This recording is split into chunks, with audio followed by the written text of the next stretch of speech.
Hello, Uggies Worldwide. I'm Dave Casler, amateur radio call sign KE0OG. And if you'd like to become an Augie, simply subscribe to this channel and start calling yourself an Augie ever after. So, this question comes from Jeff, KH60. That is a Hawaiian call sign, but of course, once you get a call sign, you can take it anywhere. So, here's what he has to say.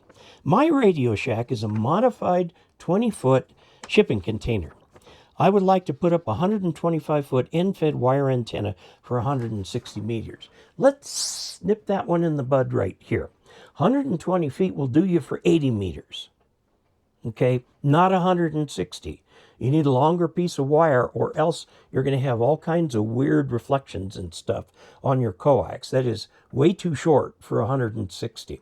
Although, if you wanted a 160-foot antenna, you could construct a separate one with a whale of a big loading coil at the beginning and a whale of a big capacitance hat at the other. String it like 90 degrees off or something like that.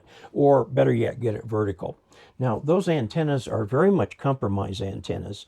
The only really good 160-meter antenna is a quarter wave vertical. So that is, let's see, a quarter of 160 meters would be 40 meters. 40 meters is about 120 feet.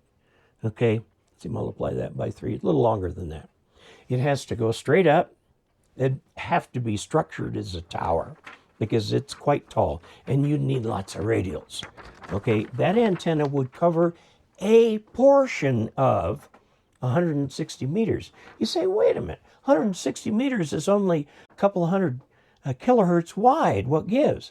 Well, the answer is that couple of hundred kilohertz as a portion of the band is extremely wide. It's a very high percentage of the band. This is the same reason that a dipole won't cover all of 80 meters. Now, by the time you get to 40 meters, you're okay. Okay, and on up. A single wire antenna can cover the entire band satisfactorily.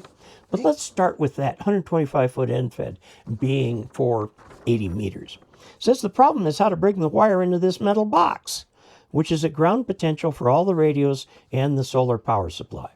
I hope that somewhere in there you have bolted, using the appropriate connectors for bolt-on, a wire which loops over and is bolted to a ground rod. Okay, so it's really grounded. Otherwise, it will act as a counterpoise, which is fine.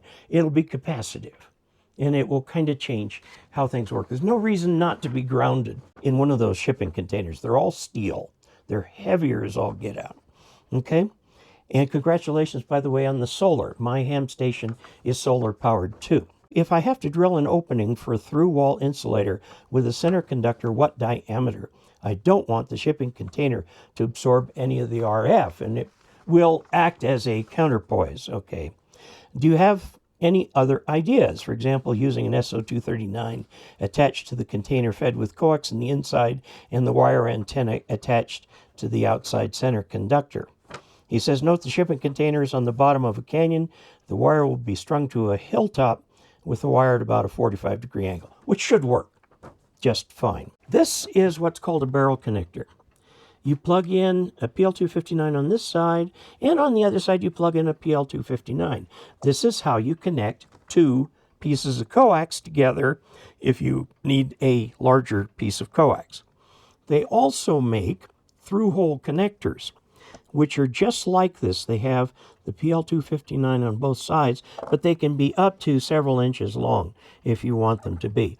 Now, I know that the thickness of your container wall is not even that.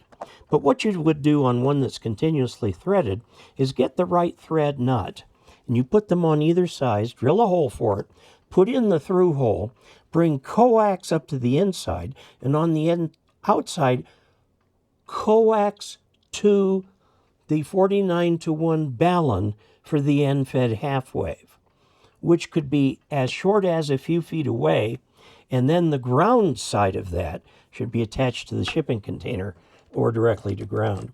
So here's your shipping container. Okay.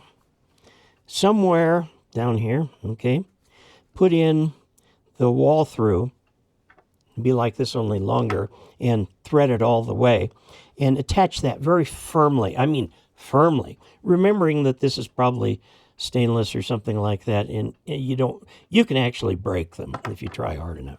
But this is going to stick out in here, okay, like that. And yes, that grounds the outside of the coax, which is something you want. Now, what you're going to do is you've got a ground rod here that goes down into the ground, and right here is your lightning arrestor.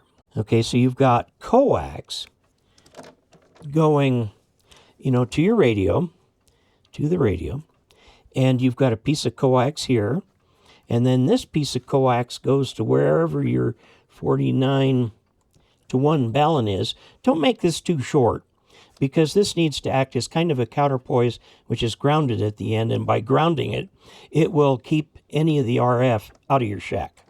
Okay, and because you've grounded your shipping container, maybe at more than one point, you have very good ground on that thing, and now here goes your antenna. Now, normally this has a little extra plug on it so that you can connect that to ground, but if you use the outside of the coax, it will operate as though the outside of the shield of this piece of coax is the counterpoise, okay? Also, it will find ground there to keep RF from getting inside into your shipping container, and you should be pretty good. Now, I don't know, I'm assuming you're putting some insulation on that thing, because if it's cold as ice out here, it will be cold as ice in here, and vice versa. If it's 110 out here, it'll be 160 in here, okay? So I'm assuming you've put in appropriate air conditioning. By the way, if you put in air conditioning, I suggest a split unit, like the one that I have right up there. That's the interior split unit, and it's running right now, and you can tell how quiet it is. It's extremely quiet. So that'll give you a chance to listen to your radios without the blast of air conditioner in there. And you've got electrical coming into this somehow. But there you go. So I think this answers your question.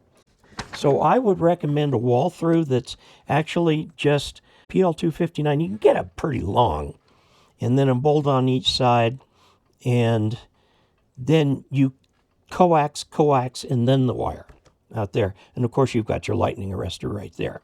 If you'd like to help support this channel, look at the chart that's coming up in just a second. And in the meantime, 73.